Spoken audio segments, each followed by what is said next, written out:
నమస్తే అమ్మా. నమస్తే. చాలామంది అనుకుంటూ ఉంటారు, మేము చాలా పూజలు చేస్తున్నాం, నిత్యం భగవన్ నామస్మరణ చేస్తూనే ఉన్నాము, అయినా కూడా మాకు కష్టాలు వస్తున్నాయి, ఎంత ట్రై చేసినా కూడా వాటి నుంచి బయటపడలేకపోతున్నాం. కొంతమంది ఉంటారు అసలు ఎటువంటి భగవన్ నామ స్మరణ కానీ భగవంతుని తలచడం కానీ చేయరు, కానీ ఆ కష్టాలన్నీ మాకే ఎందుకు వస్తున్నాయి అని అనుకుంటూ ఉంటారు. దీనికి మీరు అంటే ఏం చెప్తారు?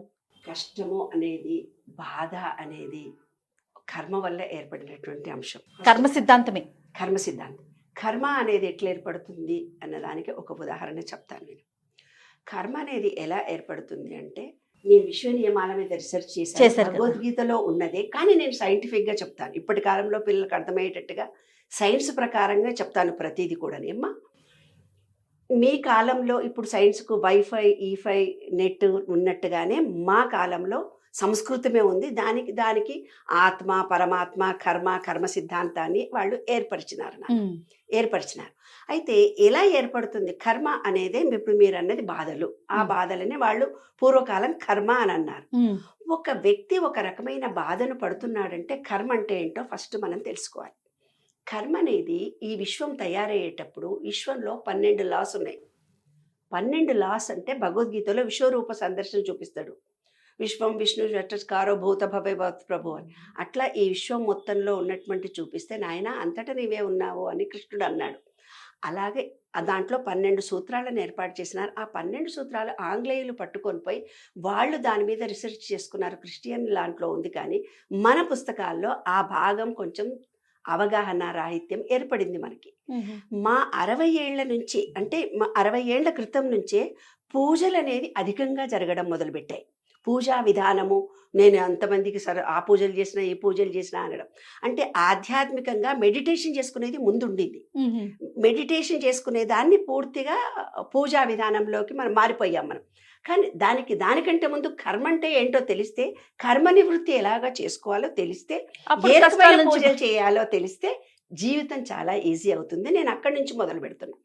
కర్మ అనేది దృఢ కర్మ అని ఒకటి ఉంటుందమ్మా. ఇంకో కర్మ ఏంటుంది, దృఢ కర్మ అదృఢ కర్మ అని 2 కలిపి ఉంటాయి. అదృఢ కర్మ ఒకటి ఉంటుంది, దృఢ కర్మ ఒకటి ఉంటుంది. దృఢ కర్మ అదృఢ కర్మ 2 కలిపి ఉంటాయి మనిషి జీవితంలో. ఏమ్మా, దృఢ కర్మ అనేది ఖచ్చితంగా ఆ వ్యక్తి తాను చేసిన పాపాన్ని తను ఖచ్చితంగా అనుభవించాలి. అదృఢ కర్మ అని కొంచెం ఉంటుంది, కొంచెం చిన్న పాపాలు. అవేంటివి?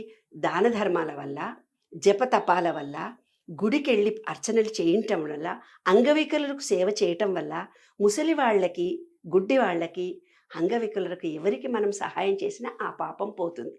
అంటే నీకు సంబంధించని సహాయం నువ్వు ఎవరికి చేసినా ఆ పాపం పోతుంది. ఈ విశ్వంలో ఇంకో నియమం కూడా ఉంది. నువ్వు ప్రేమ ఇస్తే ప్రేమ వస్తుంది. నువ్వు ఒక రాయిని పైకి విసిరితే కిందికి వస్తుంది, భూమి ఆకర్షణ శక్తి. దీన్ని ఏమన్నారంటే అనంతము అన్నారు. అంటే ఈ విశ్వం అంతా శూన్యంతో నిండిపోయింది అని అన్నారు. మనం కూడా శూన్యమే, విశ్వం కూడా శూన్యమే. అంటే ఏమీ లేదని అర్థం కాదు, అక్కడ రౌండ్గా ఉందని అర్థం. దాంట్లో అద్భుతమైనటువంటి చైతన్య శక్తులు చాలా ఉన్నాయి. అదొక చైతన్యము, దాన్నే వాళ్ళు పరమాత్మ అని పేరు పెట్టారు. పరమాత్మ అని పేరు పెట్టు. పాజిటివ్ ఎనర్జీ ఒకటి ఉంది. ఆ పాజిటివ్ ఎనర్జీ చుట్టే ఈ విశ్వం అంతా అన్ని గ్రహాలు. ఇప్పుడు నిన్ననో వీడియోలు వచ్చాయి, భూమి చుట్టూ ఎలా తిరుగుతుందో వీడియోలు వస్తున్నాయి. ఏం కాదు, ఒక పాయింట్ చుట్టూ గ్రహాలన్నీ తిరుగుతూ పోతుంటుంది, ఓవల్ షేప్లో తిరుగుతుంటుంది. అదొక పెద్ద సబ్జెక్ట్. అది పాజిటివ్ ఎనర్జీ. మనలో చిన్న చిప్ ఉంటుంది, ఇక్కడ మనదో కూడా ఎనర్జీ ఉంటుంది. ఈ ఎనర్జీ ఇది జీరో, అది జీరో, కాబట్టి అనంతం. అనంతం అని ఎందుకు చూపించారంటే, ఈ విశ్వంలో నీ వేసింది పైకి పోతుంది, మళ్ళీ నీ దగ్గరికే వస్తుంది, మళ్ళీ పైకి పోతుంది, మళ్ళీ నీ దగ్గరికే వస్తుంది. అందుకని యోగా మాస్టర్స్ ఏం చేస్తారు, కళ్ళతో 8 ఆకారంలో మీరు తిప్పండి, ఉల్టా తిప్పండి అంటారు కన్నును. అంటే అనంతంలో మనం. నేచర్ క్యూర్ హాస్పిటల్లో 8 ఆకారంలో నడవమంటారు, 8 ఆకారంలో నడవ. అవన్నీ కాదమ్మా, అవి ఉట్టి గుర్తులుగా మనకి ఇచ్చారు. ఈ విశ్వం అంటూ జీరో, మనం కూడా ఒక జీరో. అంటే విశ్వంలో మనం ఏమిస్తున్నామో అదే మనం పొందుతున్నాము. ఈ విశ్వం పంచభూతాలతో నిర్మితమైంది, మన బాడీ కూడా పంచభూతాలతో నిర్మితమైంది. ఒక పాపం చేసింది అదృఢ కర్మ అన్న. అదృఢ కర్మ అని చేసింది, మళ్ళీ మనం ఫ్రీగా సర్వీస్ చేసినప్పుడు మళ్ళీ మనకు వచ్చేసి అది బ్లెస్సింగ్స్గా తిరిగి మనకు వస్తుంది. దృఢ కర్మ అంటే చాలా కొన్ని తెలియని పాపాలు ఏవో చేస్తుంటే అది ఖచ్చితంగా ఆ వ్యక్తి. కానీ రెండవ పాపం ఎలా ఉంది, దృఢకర్మ ప్లస్ అదృఢ కర్మ రెండూ కలిపి ఉంది. అప్పుడు ఏమవుతుందంటే ఒక అబ్బాయి 10th క్లాస్ పరీక్ష రాయడానికి వెళ్తాడు. 10th క్లాస్ పరీక్ష వాళ్ళ అమ్మ వాళ్ళకి ఎవరో జాతకాలు చూపించింటారు. చూపించి ఏం చెప్పింటారంటే, అమ్మ మీ పిల్లగానికి జపాలు చేయించండి, చేస్తే మంచిగా అవుతుంది అంటే వాళ్ళు ఏదో జపాలు చేయించుంటారు. వీడు కూడా దేవుడికి దండం పెట్టుకొని ఉంటాడు. అయితే అన్ని పరీక్షలు రాసి లాస్ట్ పరీక్ష నాడు కాలు ఫ్రాక్చర్ అవుతుంది. లేకపోతే అన్ని పరీక్షల్లో 31 మార్కు వస్తుంది ఒక పరీక్షలో వాడికి. అంటే అదృఢ కర్మ పోయింది, దృఢకర్మ వాడు అనుభవించాలి. దృఢకర్మ ప్లస్ అదృఢ కర్మ రెండు ఉన్నాయి కదా ఇక్కడ. అవునవును. కాబట్టి అప్పుడు వాడికి ఏమవుతుంది, వాడు ఫెయిల్ అవుతాడు. ఎందుకు ఫెయిల్ అయినరా బాబు అంటే లాస్ట్ డేనే జ్వరం వచ్చింది, లాస్ట్ డేనే కింద పడ్డాడు, లేస్ట్ అంతా రాసి ఒకటి మర్చిపోయాడు వాడు. కాబట్టి 30 మార్కుల్లో వాడు ఫెయిల్ అవుతాడని. అంటే దృఢకర్మ అదృఢ కర్మ రెండూ ఉన్నటువంటి దాంట్లో అదృఢ కర్మ మన పుణ్యకార్యాల వల్ల, గుళ్ళు గోపురాలు తిరిగి రావడం వల్ల అది తగ్గిపోతుంది. పోయి ఈ దృఢకర్మ మాత్రం వీడు ఖచ్చితంగా అనుభవించాలి. అట్లా 3 కర్మలు మన చుట్టూ ఉంటే ఆ 3 కర్మలు ఖచ్చితంగా మనం అనుభవిస్తాం. కాబట్టి ఏమంటారు పెద్దవాళ్ళు, ఏదైనా ఇవాళ ఈ విశ్వ నియమాల్లో కూడా కండిషన్ ఒకటే, ఇవాళ నీవేవి అనుభవిస్తున్నావో అది నీ థాట్లో లేకుండా బయట జరగలేదు, అది నీలో వచ్చిన దాంట్లోనే నీవు అనుభవిస్తున్నావు అంతే. దానికి ఒక ఉదాహరణ చెప్తాను. కర్మ అనేది ఎలా మారుతుంది, కర్మ అనేది ఎలా తయారవుతుంది. ఇప్పుడు 3 కర్మలు మనం చూసాం కదా. ఒక వ్యక్తి ఇద్దరు బిజినెస్ పార్ట్నర్స్ ఉంటారు. ఈయన ఆయన ఇద్దరు ఉంటారు. ఒక ఆయనకి ఎందుకో లాస్ వచ్చేస్తుంది. రోజు తలుచుకుంటాడు, అయ్యో మా ఫ్రెండ్కి లాస్ వచ్చేసింది, నేను కూడా బిజినెస్ చేస్తున్నా, ఎప్పుడన్నా లాస్ అవుతానని. ఈ విశ్వంలో ఎనర్జీ లెవెల్స్ మారుతూ పోతుంటాయి. ఎనర్జీ లెవెల్స్ మారడం అనే గ్రహాల గతిగతి అని మన జ్యోతిష్ శాస్త్రంలో చెప్పారు.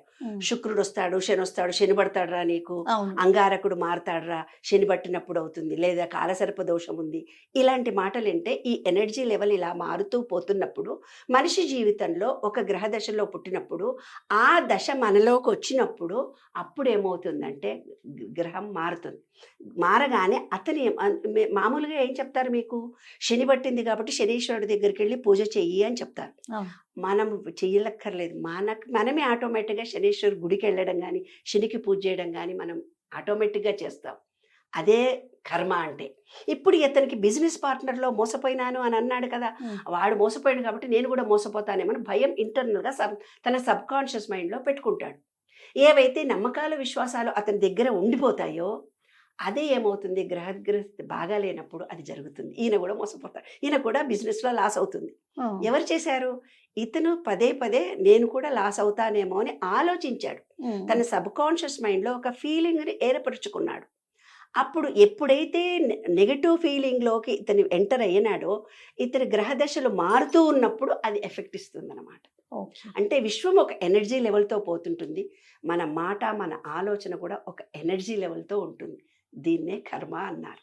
సో దీన్ని ఖచ్చితంగా మనం ఎన్ని పూజలు చేసినా ఎంత చేసినా కూడా అనుభవించాల్సింది ఉంటే ఖచ్చితంగా అనుభవించి తీరాల్సింది, అంతే కదమ్మా. దాని నుంచి మనం తప్పించుకోలేము. అయితే భావాలను మార్చుకుంటే కర్మను మార్చుకోవచ్చు. ఓకే, అంటే మన ఆలోచన విధానాన్ని మార్చుకుంటే తనలో పరివర్తన కలిగి తన సబ్ కాన్షియస్ మైండ్లో ఉన్న పాపాన్ని తొలగించుకునే మార్గాలు కూడా ఉన్నాయి. ఆ మార్గాల ద్వారా కూడా మనం బయటపడవచ్చు. రైట్. నమస్తే అమ్మా, సంతోషం.